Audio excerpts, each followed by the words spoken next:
સરકારમાં જે ફરજિયાત કર્યા છે એને લઈએ છીએ.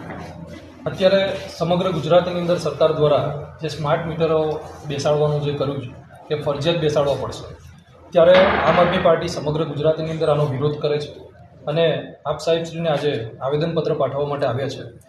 ત્યારે સરકારે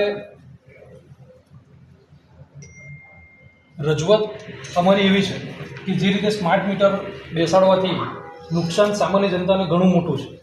જે રીતે અત્યારે ગાડીમાં ફાસ્ટેગ બેસાડ્યો તો ગાડીમાં ફાસ્ટેગ ફરજિયાત કર્યા પછી કેટલા રૂપિયાનો ટોલ વધી ગયો એ સામાન્ય જનતાને ખબર નથી પડતી, પણ એના બેંકમાંથી એના પૈસા 100% ઓછા થાય છે. એ જ રીતે ગાડી ઘરે હોય અને ટોલ ટેક્સના ઉપરથી એનો ટોલ કપાતો હોય છે, ઘણા એવા ઇસ્યુ બને છે. એવી જ રીતે આપણા ઘરના ફેન, આપણી લાઇટો બંધ હશે ને આપણા યુનિટ ફરી જશે. આ સ્માર્ટ મીટરથી નુકસાન ઘણું મોટું છે સામાન્ય જનતાને. પહેલાં તો સ્માર્ટ સ્કૂલો બનાવવાની જરૂર છે. ગુજરાતની અંદર, ભરૂચની અંદર જે જિલ્લામાં સરકારી સ્કૂલો છે એને થોડી સ્માર્ટ કરવાની જરૂર છે. તો આમાં અમે આશા રાખીએ છીએ કે વહેલી તકે આની ઉપર આપણા તરફથી કલેક્ટર સાહેબ તરફથી અહીંયા કોઈ પરિપત્ર બહાર પડે અને ગુજરાતની અંદર, ભરૂચની અંદર તાત્કાલિક પરિપત્ર અહીંયાથી ન બહાર પડી શકે. સમગ્ર ગુજરાત માટે નહીં, સરકાર એવું જાહેર કર્યું કે અમે સ્માર્ટ સિટી બનાવીશું. હવે સિટી સ્માર્ટ બનાવવાનું